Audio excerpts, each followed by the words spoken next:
निवडणूक प्रचारावर बिबट्याची दहशत निर्माण झाली आहे। बिबट्याच्या भीतीने उमेदवारांना सायंकाळीच आपला प्रचार उरकावा लागतोय। बिबट्याच्या भीतीने उमेदवारच काय तर मतदार सुद्धा 7च्या आत घरात जातात। उत्तर पुण्यात बिबट्याचा वावर असल्याने प्रचार करण्यामध्ये अडचणी येतात। दिवसा प्रचार सभा घेण्यावर उमेदवारांचा भरही पाहायला मिळतोय।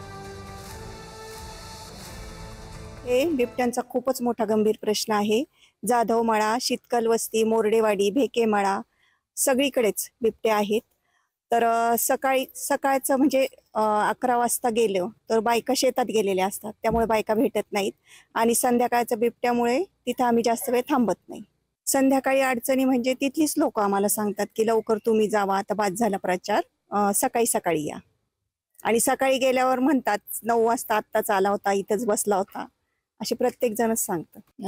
कारण का इथं मोठ्या प्रमाणात बिबट्याची भीती आहे, कारण का आजूबाजूला शेत आणि जंगल आहे, त्याच्यामुळं हा आम्हाला प्रचार आटोपता घ्यावा लागतो। कारण का मतदार राजा हा 6च्या आत घरात आहे।